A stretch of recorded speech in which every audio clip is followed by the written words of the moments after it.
patriotic to point out what is broken so that you can fix it. I mean, Liberals, they're trying to gaslight Canadians into saying, if you point out any of the problems that they caused after 10 years in power, you're unpatriotic. I'm sorry, it doesn't work that way. Patriotism is about having an honest conversation about the enormous damage the Liberals did to this country. And by the way, I won't take any lessons on patriotism from Mark Carney.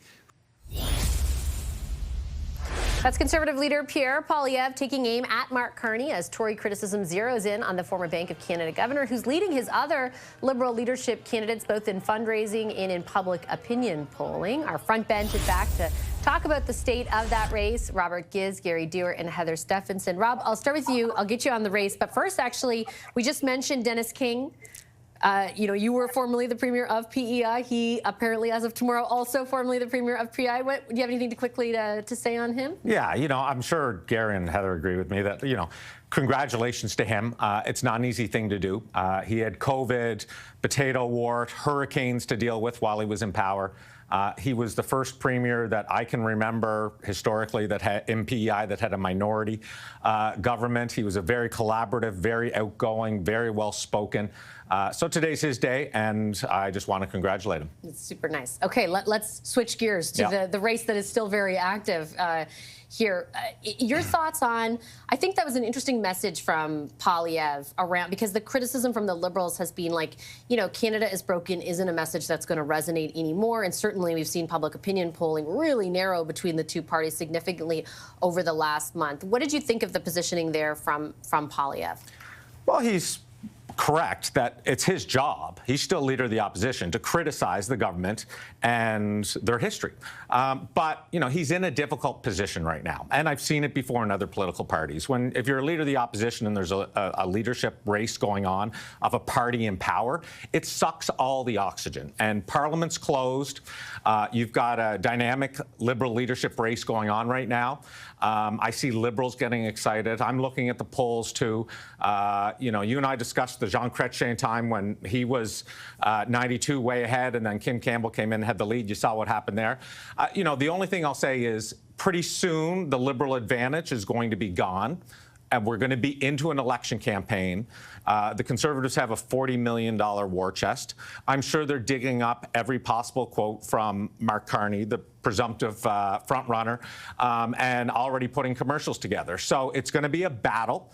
But there's that existential issue that's out there, and that's Trump and the tariffs. And I think that this makes it difficult to compare this election to the '93 election in that fact. Plus, you had to divide a Conservative Party back then with the reform coming up. So it's going to be interesting times. Right now, the Liberals are in a good position. But once that election gets called and they're on equal footing, it's going to go back and forth, and it's really unpredictable. Or you could still say definitely leaning Conservative. Rob, like the two of you have, all three of you have gone through those campaigns. Gary, do you think it's true that what is perceived right now as an advantage for the Liberals, clearly in closing that public opinion polling gap versus a month ago or 6 weeks ago, is difficult to maintain at the very least during an election campaign? Well, the oldest saying in the book is elections do matter. And do they ever matter? People, the media is covering polls and parties are looking at polls, and this person's up, this person's down, this party's up, this is down, somebody's closing the gap. Canadians will notice that, but when it comes to marking their one ballot that they have in their constituency for what party they're going to vote for, they're going to be, the election will make a lot of difference on it. And if I was the leader of the opposition right now, I would be campaigning on putting the can-do back in Canada, because there's a perception out there that everything is delayed and dithering goes on and nothing is decided. We got oil coming from Alberta through Manitoba and Michigan to Ontario. It's outrageous. And then today they announced a huge billions and billions of dollars to get somebody from Ottawa to Montreal a half an hour faster, and somebody else. I love Amtrak's Excella train, don't get me wrong, but where's the money for the Arctic? Where's the money for the F-35s? Where's the money for our NATO commitments? God, it's sort of there's so much open water, but that won't be, people won't really pay attention until it's one leader against the incumbent party, and then of course the challengers, and whether time for a change is still salient or not. But it will be partly based on the leader of the opposition putting good political policy and product and a can-do kind of message out there, because Canadians want that right now. Heather, Gary brings up an interesting point about sort of the, fair criticism that can be leveled at the government. I think that's what's interesting is that some of that criticism is being leveled by Mark Carney. Particularly yesterday, for example, he came out with fiscal policy that the first paragraph, criticized the fiscal record of the government that's been in place. The Conservatives, though, are saying, look, just because he's doing that doesn't mean he's something different. In fact, here are, 3 examples of how he's exactly the same or part and parcel of the Trudeau legacy. Ultimately, which of those messages do you think will resonate? Well, I think what it is, each political party will come up with their own messaging. And I think what the challenge is that we're having here is more than ever, we needed stability in Ottawa, particularly with Trump coming in and with the tariffs and everything else that's been going on. And to be going through what we're going through right now is really unfortunate. But we can't get through this fast enough.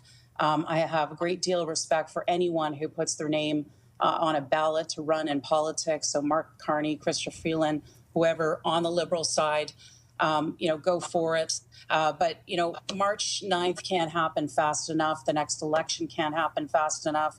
I will say that, the one thing is about Pierre is Canadians don't forget the last decade and what brought us to where we are, despite what happened in January with Trump coming in. They're still having affordability challenges. They're still having public safety challenges. They're still having healthcare challenges. They're still having all of those issues that are affecting day-to-day Canadians that are extremely important.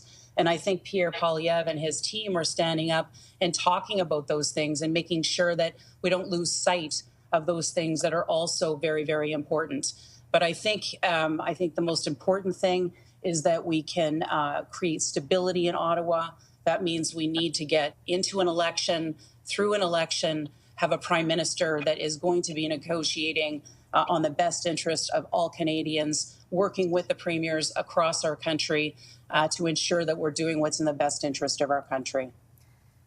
Rob, I'll throw the last question to you. The degree to which those other issues factor in versus Trump is something that's going to be really hard to predict. I think it's easier to predict maybe when the election might be. It might come as soon as Heather's asking for it. Sounds like it. I would guess it's probably going to be sooner rather than later, would be my guess, to keep the momentum going. But, it's when it gets to an election campaign, you're going to see the Conservatives running against the Liberal record for the last 10 years while also putting out their own ideas. Do you think Carney can successfully separate himself from that record? To a degree, but totally no. It all depends on the team that's around him, too. And I think that's the challenge. Like, there's a challenge for the Conservatives. There's a challenge for the Liberals. Who is best at dealing with those challenges in front of them is most likely who's going to be the next Prime Minister of Canada.